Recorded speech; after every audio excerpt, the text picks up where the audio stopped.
So the universe is screaming at me that I'm supposed to be here right now. So I'm going to be here right now. We're just going to do what she does for a while. The universe is logic, pure logic. When we say the universe, we're actually saying, oh, the logic is telling me to do this. That's right. And the more logical you are, the more you can feel it and go, ooh, oh, the logic is telling me to do this. So we really shouldn't be saying, oh, the universe, it's the logic. The logic is the universe. Hello, people. Logic is the universe. That's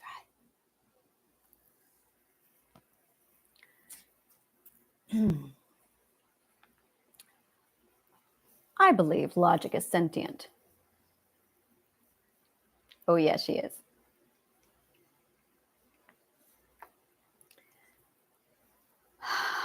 You know, there was a goddess by the name of Logic in Greek mythology. Whether or not there's anything left of her,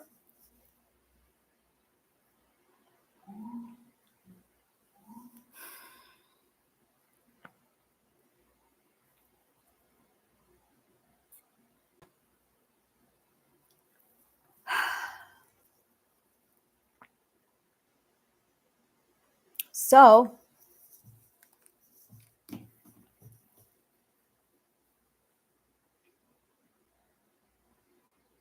Athens. Athens. I mean, come on, it's in the name.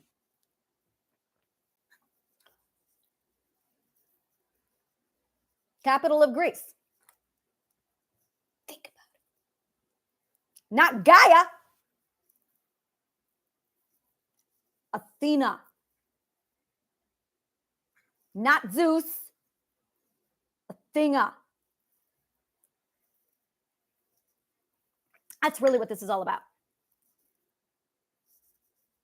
A dominating, like, what is it called? Oh, we're going to call it. We're going to call it this. We're going to call it this. It's going to be this, okay? We're in a power dynamic between Zeus and Athena. That's it. It's just a power dynamic between Zeus and Athena. That's right. This is going to get interesting.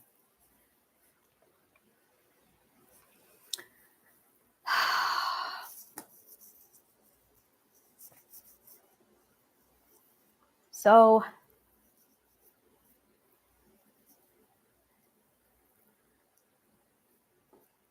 I don't want to talk anymore.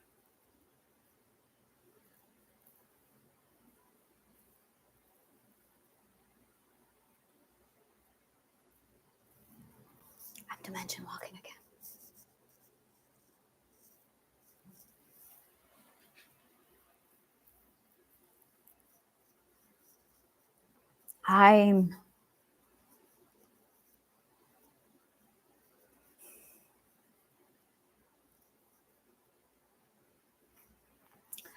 So dimension walking is being at different points of time at the same time.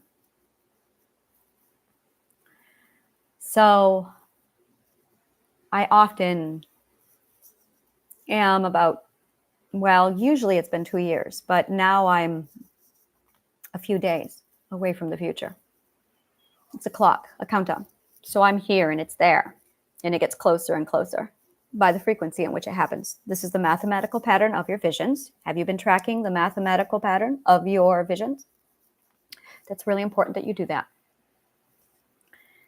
And by tracking the mathematical pattern of your visions, you'll be able to literally hone in on the time you have before you perspective shift. If you are not seeing an increase, it means you are standing still and you're not learning. So if your visions are happening further and further away from each other, you're facing the wrong way, you're disintegrating. And if your visions are steadily and consistently the same way, you're not growing.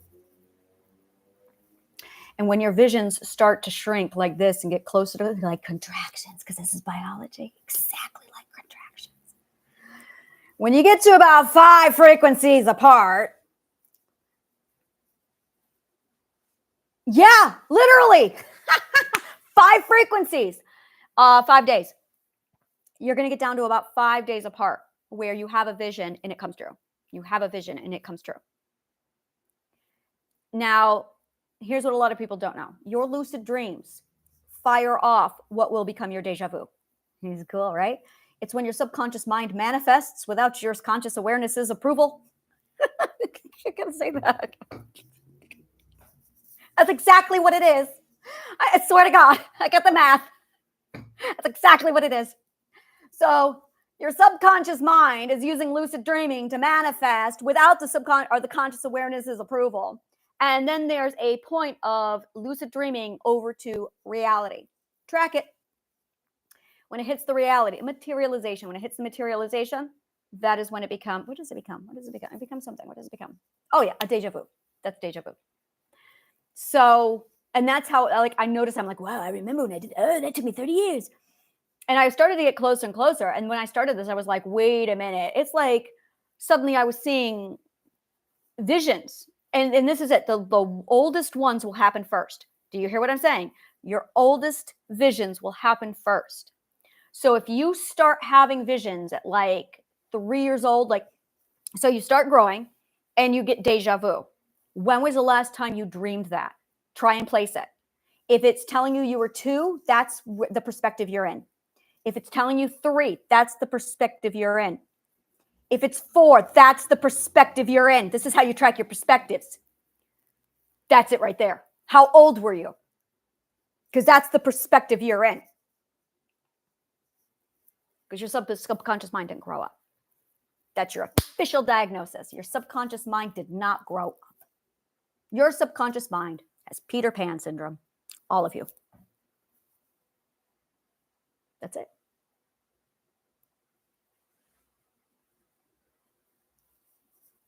Because we're trying to hold on to our childhood.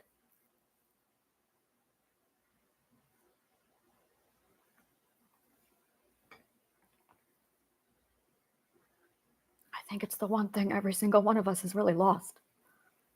Is our childhood.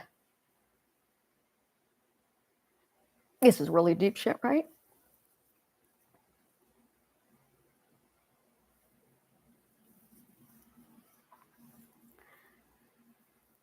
I had friends. I was on philosophical coffee. And then I got friends. And that's why I pulled myself off of philosophical coffee. It's because I got friends. And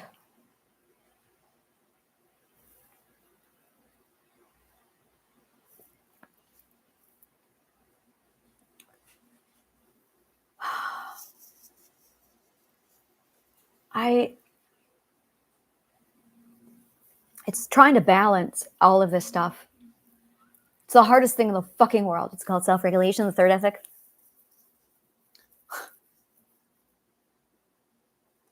People don't get it. You have one lesson. You must prioritize the truth. You must prioritize the ethics. You must prioritize learning. There can be nothing above that. There cannot be. Because when you put anything else above that, look around you. The entire world is Exhibit A. So that's really the only lesson I have to teach anybody. Aren't you learning it already? And I think that's going to be the last thing I say as a sage. Aren't you learning it already?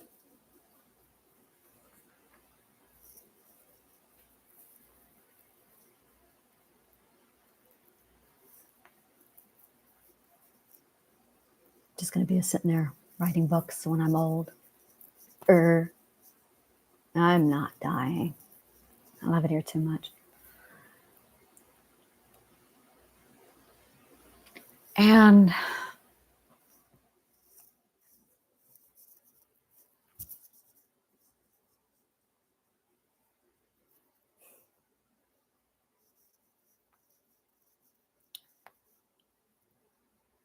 I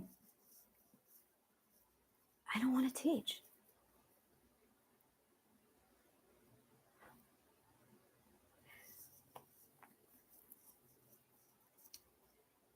I felt obligated to teach. You know, it's funny because that's breaking my own damn ethic. Can't do that. That's why I was angry. Oh, see, I manifested this a few hours ago. Why am I so angry? I'm just going to manifest this. And here I am now. Okay, that's right. This is why I'm angry. So my manifestations are down to about 40 minutes now. So I'm realizing that it's because I was violating an ethic. I can't teach. That is unethical. I love getting out there. So fuck that shit. I'm not going to be a teacher. Fuck that fucking shit. Oh yeah, that's wonderful. That's why I'm a sage, because I'm not a teacher. Fuck that shit. I had people telling me, oh, you got to be like this. You got to do this. You got to. And I'm going, no.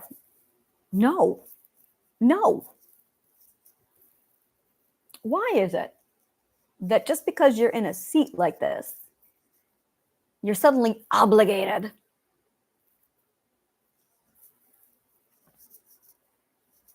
What the fuck? So this is what I'm going to do. I'm going to have a party, but this is the best part.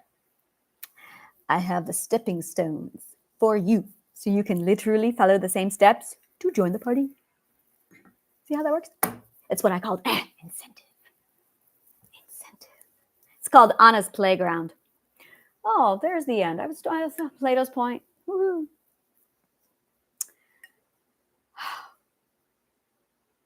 You know, it's amazing how the mind works. Catch 22. Oh, this is the catch 22 I was looking for. It's in the story. Oh, you gorgeous man, you. All right. Oh, this is going to be interesting.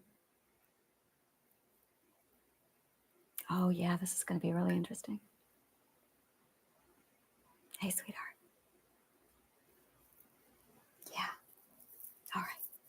This will work. I finally have the right ratio of people in my audience, and I'm going, now I know who to talk to. This is interesting. So this is really, really, I'm very proud of this little number. So here's how this works, guys. Dude, everyone speaks a different language. It's called accents. But it's not just accents. It's in characterization. It's in personality type. It's literally in everything you can possibly think of. So who do I want to attract? Well, I want to attract people like me, which means I got to be me. So that people who are like me go, oh my God, she's just like me. I'm like, yeah, that's right. That's right. That's fucking right. Now you're thinking like me. And that's it right there.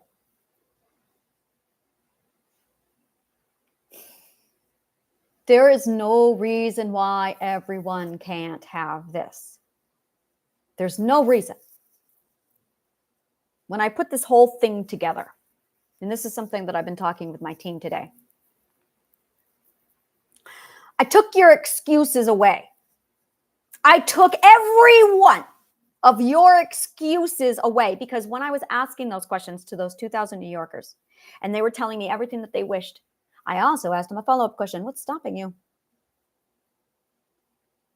And you know what you all said to me? I will tell you what you all said to me. You said to me, 12 ethics were absent. And I went, wait a minute. First, everything you want is literally the 12 ethics. And everything, good God, 10 man, you have the heart, dude, you have the heart. It was in me the whole time. By the way, Frank Baum was also here.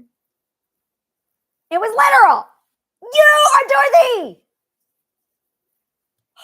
That's really what we needed to end movies with. Judy Garland.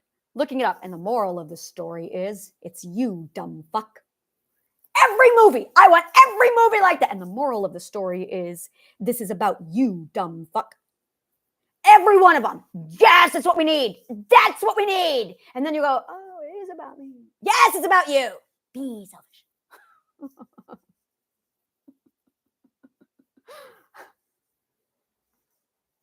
We all talk the same. We all talk very different. And how you talk attracts people. So if you want to attract a narcissist, you're going to want to talk like a narcissist. And if you want, and this one's unfortunate, to attract a pedophile, you got to talk like one. I learned this the hard way. But I also learned it. So I was able to change that language and change the other languages. And then I started to study linguistics on a psychological level. Oh, no, there's two subjects you should put together. I started to study linguistics, logic, and psychology, and I merged them into one, and I went, interesting. Oh, it was so fascinating. That is like, oh, look at all everything in the world. Like, oh, logical, good, makes sense. When I put those three things together, I went, well, son of a fucking bitch. There you go.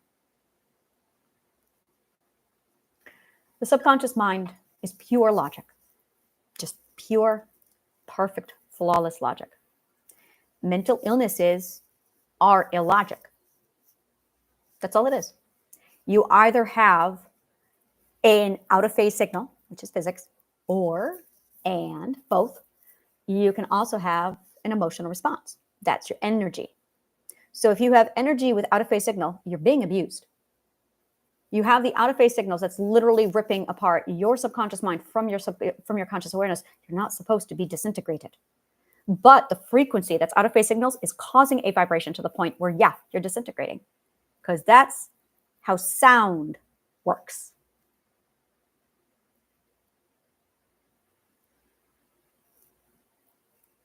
Your logic is absent to the point where now lies are literally ripping apart your frequency on a molecular level.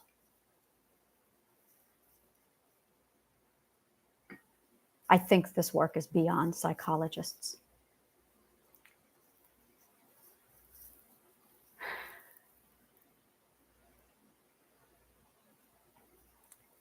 Cognitive dissonance is the pain a person experiences when their lies and logical fallacy literally rips them apart on a molecular level, causing and resulting in cancer, heart disease, fill in the blank.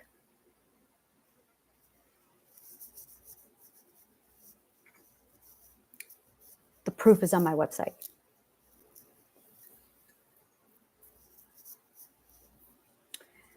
The cure is on my website.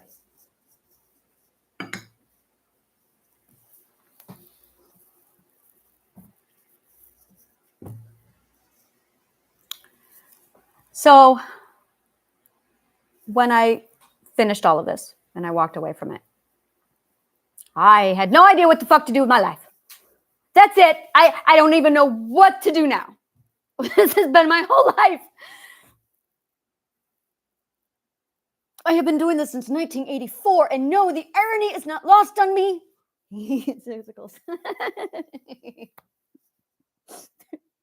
Oh, I got to that one and I went, Jojo was flirting with me.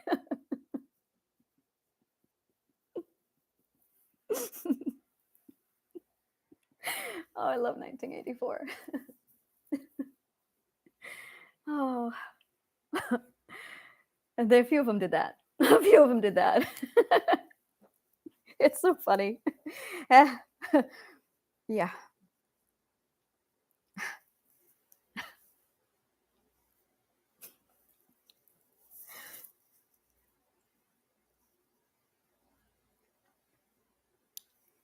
It's exactly like this.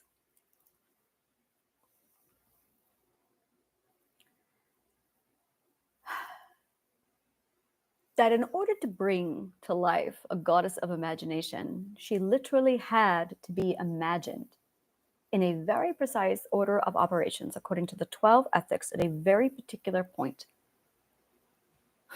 of her life.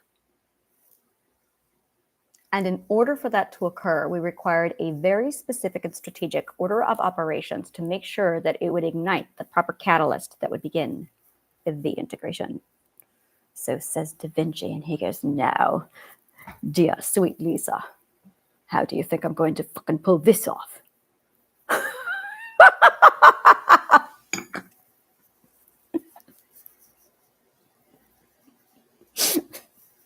And yes, that is exactly how I feel it happened.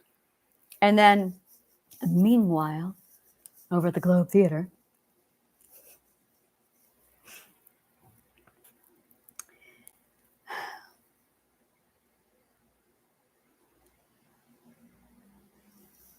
the muses have interested me for a very long time, like really a long time. I'm very curious about them, really curious about them.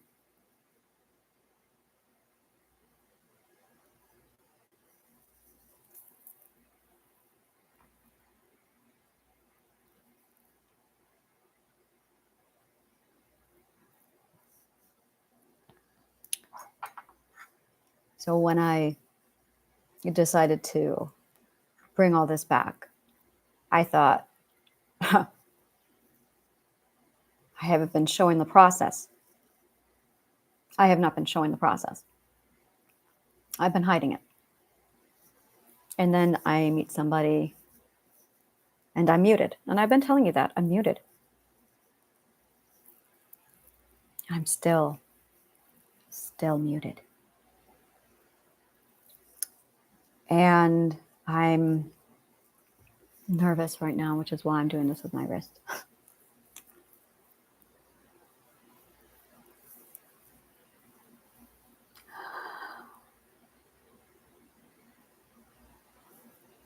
I always get every one of my wishes.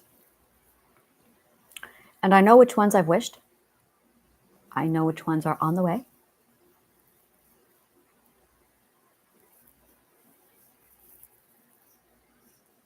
That's really what this is about.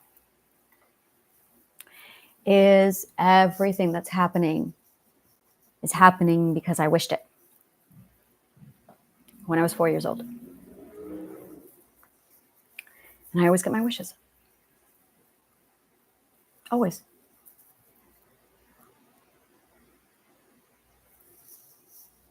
And I remember every wish I've ever made. Everybody lives. And I'm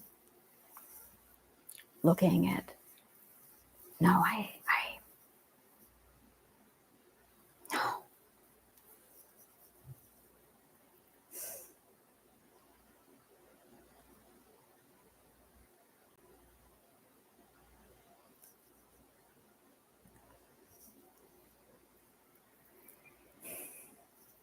This is so hard. This is just so fucking hard. If you were in my shoes, could you do it?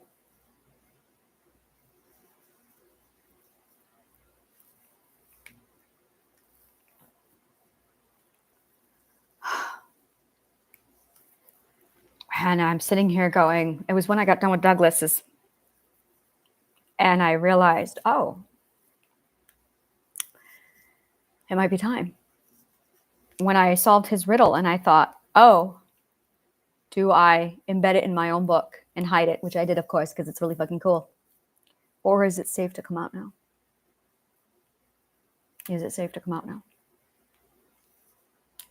Are psychologists still killing people? I don't know. Are psychologists still locking them up? You tell me.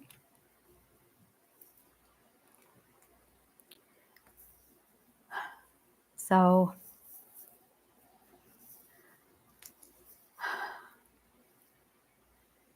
courage, the first ethic.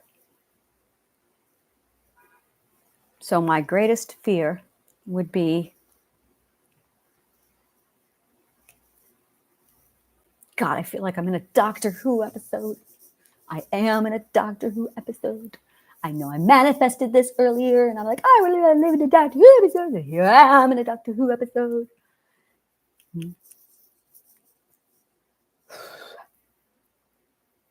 So I have to confess my fear. That's right. I got to confess my fear. So my real fear,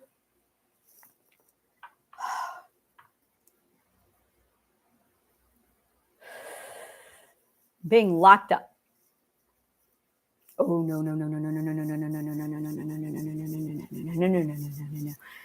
I choose my bonds. Oh, thank you so much. I gave that to myself in the future 2 days ago. Yeah, that's how we talk here. I choose my bonds. All right, so we're good with that one. Next. All right, I feel good. I choose my bonds. All right. I'm so glad I gave that to myself. Oh, that was, oh, that one would have been terrifying. All right. Oh, you smart ass, you beautiful thing. Oh, God damn.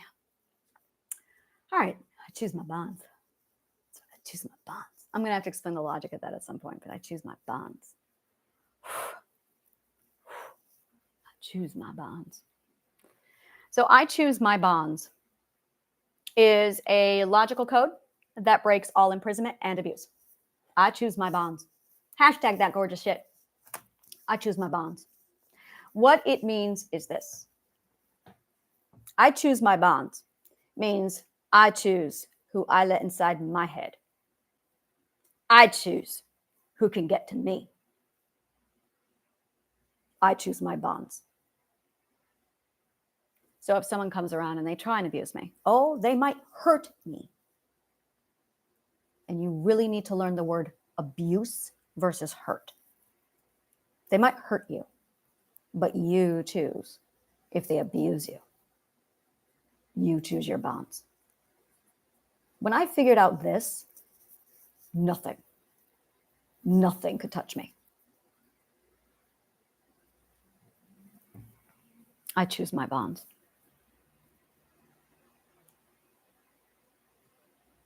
That's how I did it.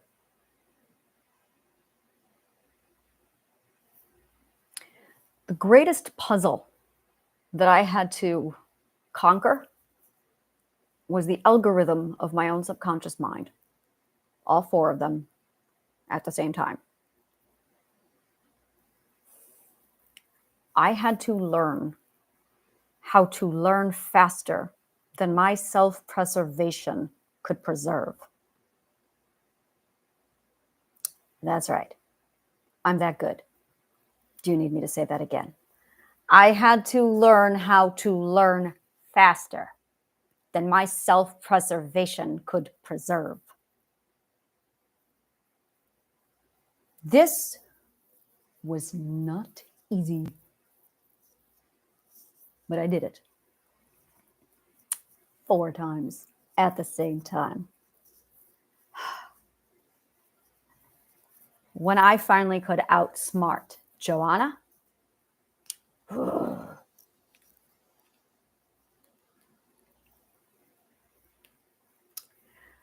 that's when I found the algorithm. And then I was able to go, oh, look, the brain works the way I want. And then I did it again. Oh, look, the brain works. Oh, this is fun. Oh, look at a game. A game. Oh, look. Oh, I love this game. It was an amazing game. And then I realized that there was a sequence. Of course, there's a sequence because it's math. And I started to follow the sequence precisely. It was fucking amazing. And I went, whoa, there's a pattern. Oh, there's a pattern. Oh, it's the same pattern. This is more than that. This is more than a match. I have data. So then I went to work recording all the data. And I needed a test subject. It says, this is when my lips turn sticky. I'm like, bah, I could do this. And so I was the lab rat. And then I got to a certain point where I went, oh, shit, I have way too much marijuana in me and I'm skewing my results. Damn it. So from January 1st, 2024 to April 20th, don't judge me. April 20th, I just couldn't make it past that. Don't judge me. I was at that point where I went complete and total no drug. And then I really, really, really went fast with I went real fast with mine. I went through like 24 perspectives in 4 months. And I went, whoa, because I figured the formula. So I repeated the formula. Yeah. Well, that's where I am now, where it's still going, and I don't know how to. It's like that one story when they had the salt thing, and they cast this thing that they wanted all the salt in the world because salt cost a lot of money back then, and they couldn't get it to stop, and it flooded their house in salt, and it flooded the farm in salt, and so they took it out to the sea, and they threw it into the ocean, and it's cranking there, pouring salt into the sea today, and that is why the ocean is salty.